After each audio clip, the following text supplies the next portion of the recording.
परिबा मध्यरे beat एक एमिति परिबा जोथरे प्रचुर परिमाण में पोषक तत्व मिलता है। यह शरीर पर अत्यंत उपकारी होता है।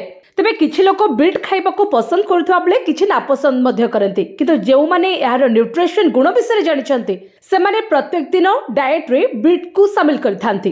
तेबे बीट रे कैल्शियम, आयरन एवं एंटीऑक्सीडेंट समेत अनेक न्यूट्रिशन भरी रहिछि। बीट रे भरपूर प्रोटीन रहिछि जहाँ शरीर पर अत्यंत आवश्यक अटे।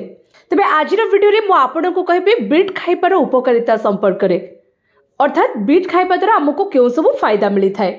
प्रतिदिन जदि आपण बीट खाइबे तेबे रक्तहीनता समस्या देखा देबो नाही। बीट खाइबा द्वारा शरीर ओजन नियंत्रण में रही थाए, ओजन बढ़िबा को देई न थाए, रक्तचाप को नियंत्रण में रखि थाए, हार्ट को सुस्थ सबल रखिबारे बीट रो भूमिका अत्यंत गुरुत्वपूर्ण। तेनु प्रतिदिन निश्चित भाव में बीट खांतु।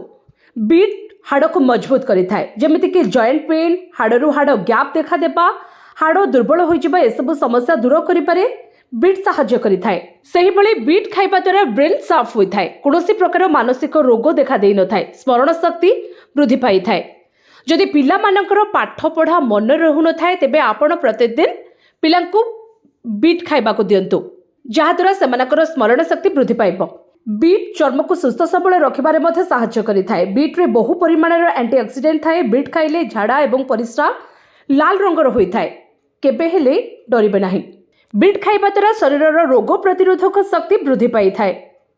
जो मानकर लगातार कोष्ठकाठिन्य पेट समस्या देखा देउची सेमाने बीट खाइबा जरूरी अटे। बीट जूस एवं सैलेड नेचुरल सुगर रो उत्स अटे। यह शरीर को एनर्जी जोगाई थाए। और जदि आपनकर ब्लड प्रेशर समस्या रही तेबे किछि दिन पर्यंत रेगुलर बीट सैलेड खांतु और जूस पियंतु, देखिबे धीरे धीरे बीपी कंट्रोल को आसी जिवो। अल्प शारीरिक परिश्रम कले जदि आपनको थका लागुछि बा दुर्बल अनुभव करछन्ति तेबे बीट आपनक पई रामबाण अवश्य अटे। बीट खाइले ब्लड प्यूरिफाई होई थाए, जहा द्वारा शरीर रे ऑक्सीजन लेवल वृद्धि घटे।